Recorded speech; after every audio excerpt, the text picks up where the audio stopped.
Hello students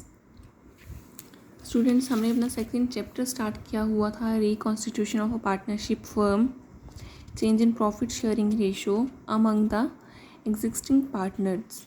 तो इसमें हमने क्या कर लिया था, इसका मीनिंग हमने रीड कर लिया था कि रिकॉन्स्टिट्यूशन ऑफ पार्टनरशिप क्या होता है। आई होप आप सभी ने इसको रीड आउट किया होगा। इसके 2 सम हमने कर लिए थे, इलस्ट्रेशंस 2 कंप्लीट कर लिए थे। आज हम जो करेंगे वो गुडविल के बारे में रीड करेंगे कि गुडविल क्या होता है। देखो स्टूडेंट्स, आपको एक बार ऐसे मैं समझाती हूँ। जैसे मान लो एक शॉप है, काफ़ी फेमस शॉप है, काफ़ी फेमस मतलब आप किसी से पूछ लेते हो कि हमने ये चीज़ खरीदनी है, तो हमेशा उसी शॉप का नेम जो है पहले आता है। तो इसका क्या मीनिंग है कि उसी शॉप की क्या है, गुडविल है। मीन्स लोगों की नज़रों में जो वो शॉप है काफ़ी अच्छी है। ठीक है, तो हम देखते हैं गुडविल क्या है। Goodwill is the value of reputation of a firm in respect of profits expected in future over and above the normal rate of profits. Means क्या है गुडविल? गुडविल का मतलब है रेप्यूटेशन। किसी फर्म की एक रेप्यूटेशन का होना ही क्या है, उसकी गुडविल है, या जो वो प्रॉफिट अर्न कर दिया उससे भी किसी फर्म की गुडविल बनती है। It attach itself to a business. किससे अटैच रहती है ये? एक बिजनेस से अटैच रहती है। कौन सा? Which has been yielding super profit in the past and where there is a responsible likelihood of equally profitable conditions having maintain in the future. क्या है? मीन्स कि जो सुपर प्रॉफिट कमा रहा है, मतलब प्रॉफिट से भी ज़्यादा प्रॉफिट जो अर्न कर रहे हैं, उसको हम क्या बोलते हैं? गुडविल वाली फर्म बोलते हैं। It is just the present value of a firm anticipated excess earning. It is extra value attaching to a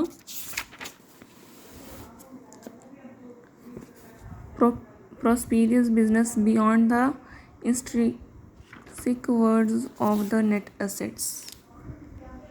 इसका क्या मीनिंग हुआ? इसका मीनिंग है कि अगर किसी फर्म में अच्छी एसेट्स हैं, अच्छी नेट एसेट्स हैं, उसको भी हम क्या बोलेंगे? गुडविल वाली फर्म बोलेंगे। ठीक है, तो इसके बाद इसकी डेफिनेशन दी हुई है, लॉर्ड एल्डन की अकॉर्डिंग है। Goodwill is the probability that the old customer will resort to the old place. In another point of view, goodwill is the attractive force which bring in customers. क्या है जो goodwill है? वो एक probability है किसकी? Old customer की, मतलब पुराने जो कस्टमर है हमेशा उसी शॉप पे जाते हैं ना, या ओल्ड प्लेस की। ठीक है, और क्या है? अट्रैक्टिव फोर्स है, मीन्स किसी को अट्रैक्टिव करने का एक वे है। इसके बाद हम इसकी कैरेक्टरिस्टिक्स रीड करेंगे। इंटेलिजिबल एसेट्स है ये, मतलब कि दिखाई नहीं देती बट इसकी एक वैल्यू होती है। उसके बाद है डिफाइंड वैल्यू, कि इसकी जो वैल्यू है वो डिफाइन की जा सकती है मनी में। It help in earning access profit. क्या हेल्प करती है? कि ज़्यादा से ज़्यादा कमाई करने में हमें हेल्प करती है। मतलब कि जब हम किसी से पूछते हैं कौन सी शॉप फेमस है, तो वो उसी शॉप का नेम लेते हैं ना, तो ज़्यादा से ज़्यादा कस्टमर आएंगे, ज़्यादा से ज़्यादा प्रॉफिट होगा। नेक्स्ट है its value fluctuate time to time. जो इसकी वैल्यू है वो टाइम टू टाइम क्या है? इधर उधर होती रहती है, फ्लक्चुएट होती रहती है। ठीक है, कभी इसकी वैल्यू ज़्यादा हो जाती है, कभी कम हो जाती है।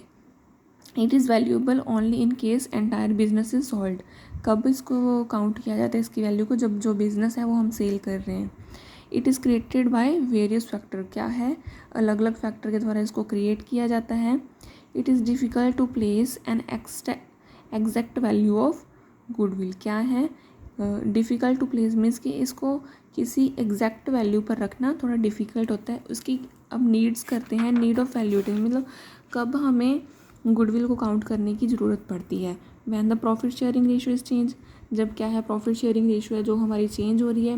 When a new partner is admitted, मतलब कोई नया पार्टनर आ रहा है, किसी की रिटायरमेंट है या डेथ वगैरह हो जाती है, या टू जो है कंपनीज़ हैं वो अमेलगामेट हो जाती हैं, मीन्स मिक्स हो जाती हैं। When a firm business is dissolved और सोल्ड टू अ कंपनी। क्या है? जब कोई फर्म है, बिजनेस है, वो क्या हो जाता है?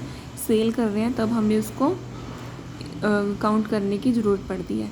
उसके बाद जो ये है ओरिजिन ऑफ गुडविल और फैक्टर अफेक्टिंग, ये हम कल रीड आउट करेंगे और इसका कल नेचर भी रीड करेंगे, क्या नेचर है गुडविल का।